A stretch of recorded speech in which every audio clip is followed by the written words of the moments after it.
Hey guys, உங்ககிட்ட தான் ஒரு கேள்வி கேட்கணும். உங்ககிட்ட ஒரு 10 கோடி ரூபா பணம்னா என்ன பண்ணுவீங்க? கார் வாங்குவீங்களா, வீடு வாங்குவீங்களா, இல்லை அதை பேங்க்கில் போட்டு இன்ட்ரெஸ்ட்டாக வாங்குவீங்களா? என்ன பண்ணுவீங்க? இப்படி தான் நமக்குள்ளே பெரும்பாலான பேர் யோசிப்போம். ஆனால் இன்றைக்கி நான் சொல்ல போகிற மேட்ரு கேட்டிங்கன்னா உங்கள் மனசே மாறிடும். அப்படி என்னடா சொல்ல போகிறேன்னு கேட்குறீங்களா? நம்ம ஆல்ரெடி இந்த புக்கு பார்த்துட்ருக்கோம். பணவாசம் புக்கு, குரு மித்ரேஷ்வா எழுதுனது. இன்றைக்கி 8வது சாப்டர் நேம் என்ன அப்படின்னா உனக்குள் செல்வம். உனக்குள் ஒரு மாதிரி உனக்குள் செல்வம். இந்த சாப்டர் என்ன சொல்ல வருது அப்படின்னா, நம்ம ஊரில் ஒரு வழக்கம் உண்டு. யாராவது பெரியவங்க காலில் போய் விழுந்தோம் அப்படின்னா அவங்க இப்படி கையை வச்சுட்டு என்ன சொல்லுவாங்க? 16 பெற்று பெருவாழ்வு வாழ்க அப்படின்வாங்க. அதுக்கு சில பேருக்கு அர்த்தம் தெரியுமா என்னன்னு தெரியல. நம்மள சில பேர் 16 குழந்தைய பற்றுக்கு சொல்கிறாங்க அப்படின்னு நினச்சிப்பாங்க. அது அப்படி கிடையாது. அது என்ன அப்படின்னா, அந்த 16 என்ன அப்படின்னு டீட்டெயிலாக சொல்லாமல் அவர் என்ன சொல்கிறாரு அப்படின்னா, செல்வம், ஞானம், அறிவு, திறமை, அப்புறம் என்ன சொன்னால் அப்படி உறவுகள், இந்த மாதிரி நிறைய வரும் அப்படின்ட்டு அப்படி இந்த மாதிரி நிறைய சொல்லிகிட்டே போவாங்க. அது ஒரு சின்ன மேட்டர் கிடையாது. இயற்கை என்ன சொல்லுது? என்ன சொல்லுது? கணேஷ் சொல்லுதா? அப்படி இல்லை. இது என்ன சொல்லுது அப்படின்னா,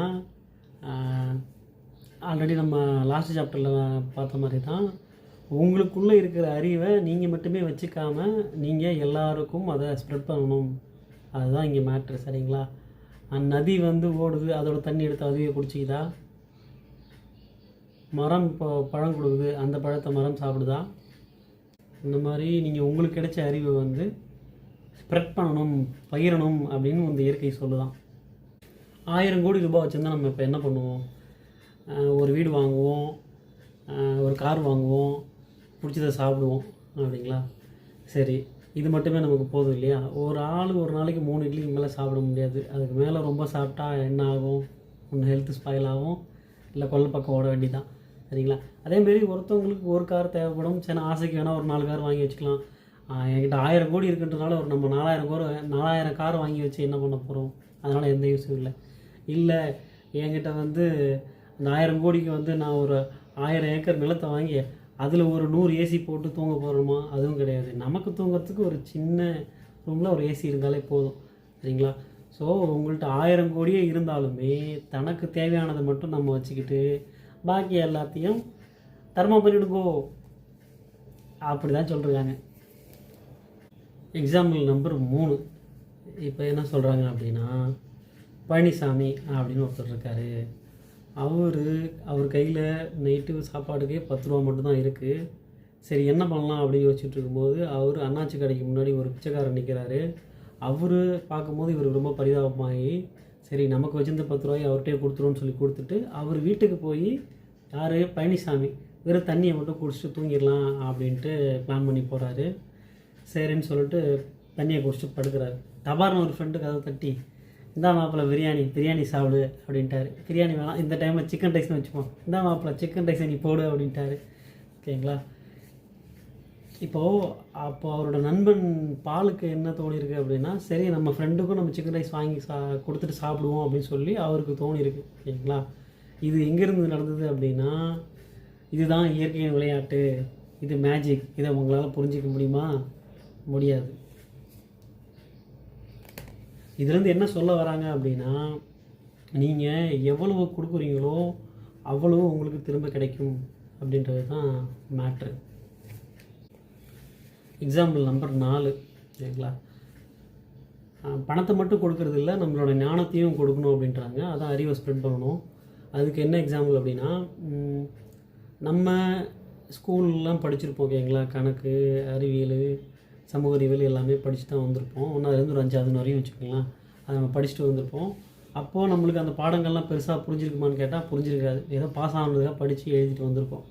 இப்போ அதே நம்ம பசங்களுக்கு நம்ம சொல்லிக் கொடுக்கணும் அப்படின்ற கட்டாயத்துக்கு நம்ம வரும்போது நம்ம என்ன பண்ணுவோம்? நம்ம பசங்களை நல்லா படிக்க வைக்கணும், நல்லா அவனுக்கு சொல்லிக் கொடுக்குன்றதுனால நம்ம அந்த புக்ஸ் எல்லாம் எடுத்து வச்சு திருப்பி படிக்கும்போது அந்த பாடங்கள்லாம் அப்போ இருந்ததை விட இப்போ ரொம்ப ஈஸியாகவும் இருந்திருக்கும். அதை நம்ம பசங்களுக்கு சொல்லிக் கொடுக்குன்ற நோக்கத்தோடு நம்ம படிக்கும்போது நமக்கு இன்னுமே நல்லா புரியும். ஆல்ரெடி அது அப்போ இருந்து சின்ன புக்கெல்லாம் இப்போ நம்ம படிக்கும்போது ரொம்ப சாதாரணமாக தான் இருக்கும். அதை நம்ம பசங்களுக்கு சொல்லிக் கொடுக்கும்போது என்ன ஆகும் அப்படின்னா அதை பற்றி நம்ம இன்னும் நல்லா புரிஞ்சுப்போம். ஓகேங்களா? அதுதான் இயற்கையோட சட்டம். அடுத்த எக்ஸாம்பிள் என்ன அப்படின்னா, இப்போது மதுரையில் சலூன் கடைக்கார பொண்ணு ஒருத்தவங்க இருந்தாங்க, நேத்ரான்னு சொல்லி. கோவிட் பேண்டமிக் டைமில் அவங்க மேற்படிப்புக்காக அவங்க அப்பா சேர்த்து வச்சுருந்த ஒரு 5 லட்சம் ரூபாய் பணத்தை ஏழை எளிய மக்களுக்காக செலவு பண்ணுவோம் அப்படின்னு சொல்லி கொடுத்துட்டாங்க. சரிங்களா? அது இணையதளத்தில் ரொம்பவுமே பரவலாக பேசப்பட்டுச்சு. அந்த ஒரு ரியல் லைஃப் எக்ஸாம்பிள் அவர் இதில் சொல்லியிருக்காரு. ஓகேங்களா? அந்த பொண்ணு என்னவோ நமக்கு பேர் பணம் புகழ் கிடைக்கும் அப்படின்ற மாதிரிலாம் எதையும் நினச்சி செய்யலை. ஐஏஎஸ்ன்றது நம்ம அடுத்து படிக்க போகிறது. ஓகேவா? இப்போ நம்ம கண்ணு முன்னாடி கஷ்டப்பட்டுருக்கவங்களுக்கு என்ன பண்ணலாம் அப்படின்றது தான் அவங்களோட தாட்டாக இருந்து அந்த பணத்தை எடுத்து செலவு பண்ணியிருக்காங்க. அது அப்படி அவங்க செலவு பண்ணதன் மூலமாக அவங்களுக்கு பேர் பணம் புகழ் எல்லாம் கிடைச்சது இல்லாமல் அவங்க ஐஏஎஸ் படிக்கிறதுக்கான செலவுமே அரசாங்கமே ஏற்றுக்குது அப்படின்னு சொல்கிறது இல்லாமல் பிரதமர் வரையும் அவங்களுக்கு பாராட்டுகள் குவிஞ்சுது. சரிங்களா?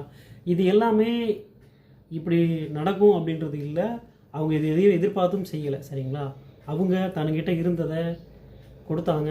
அது மூலயமா இந்த நேச்சர் அவங்களுக்கு நிறைய திருப்பி கொடுத்தது. ஸோ இதுதான் இயற்கையின் படைப்பு.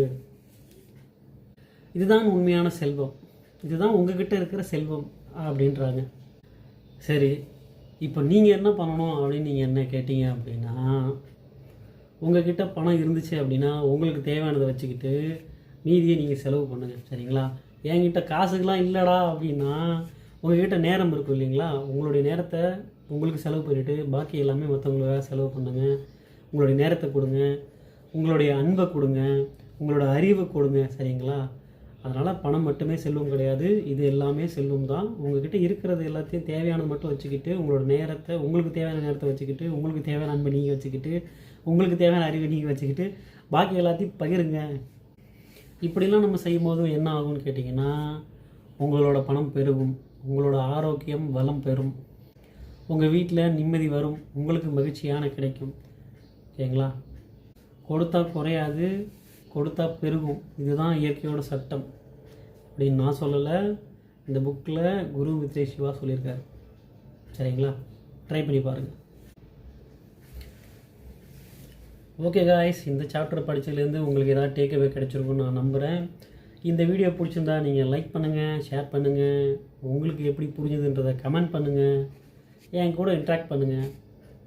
ஒன்ஸ் அகைன் என்ன சொல்ல போகிறேன், கொடுத்தா குறையாது, கொடுத்தா பெருகும். செல்வம் என்பது பணம் மட்டுமல்ல, அது உங்களுக்குள்ளே இருக்கிற நிறைய விஷயந்தான். ஓகேவா? Bye guys.